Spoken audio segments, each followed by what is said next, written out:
In this video, we're going to talk about dumb butt syndrome, what it is, and what you can do to improve it and get rid of it.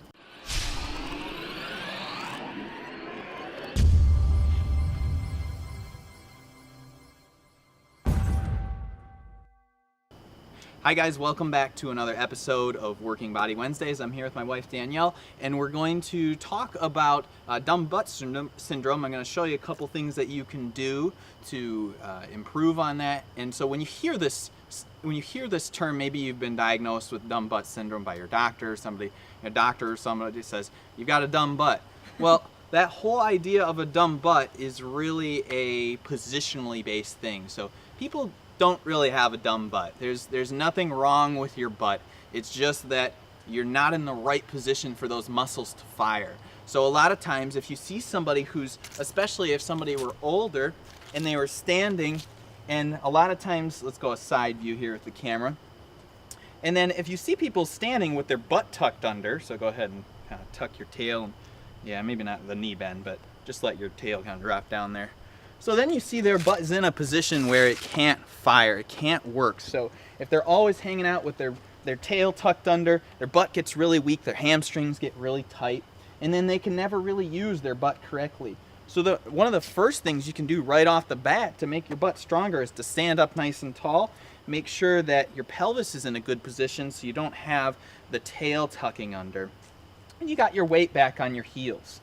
If Danielle here were to bring her weight forward, and a lot of times you'll see people like this where they tuck their tail and their weight is forward. Now that's not her, she doesn't really stand like that, but a lot of people are standing on their toes, and again it tucks their butt under, so they're not able to get into a position where the weight can be distributed through the heels, through the leg, into the butt so it can work fine. So if Danielle goes to walk forward here and she takes a leg, like she pushes there, she should be able to push through her butt. This leg is straight.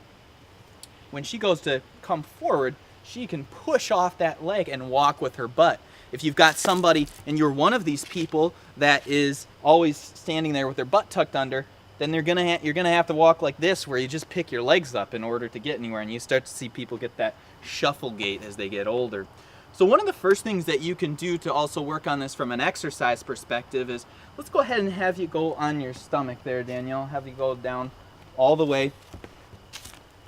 And in this position, in a prone position here, again, you can kind of assess on somebody, you'll see this, or you might even see it on yourself if you've got a really flat back.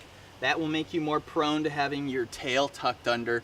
But if Danielle is one of those people that I'm like, I just can't get my butt to fire correctly, then she will use her back very likely, or overuse her hamstrings.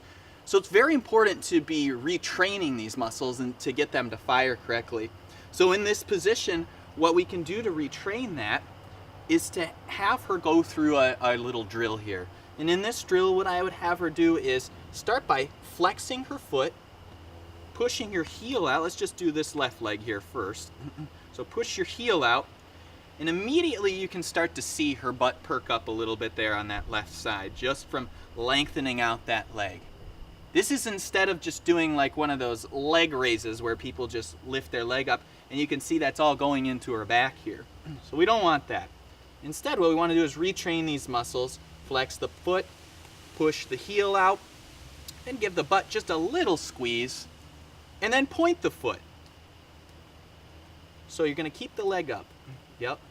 So let's do that again. We're going to have her flex the foot, push the heel out so the leg straightens, a little tiny butt squeeze, keep the leg up, point the foot, and then her butt perks right up there.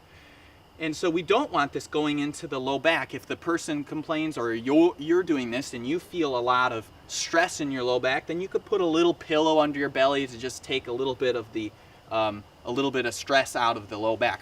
Once that becomes easy and you've memorized that motor pattern there, then you could go into some straight leg lifts where you are just lifting the leg straight up. So maybe with the right leg there, let's try that. Go ahead and lift the right leg.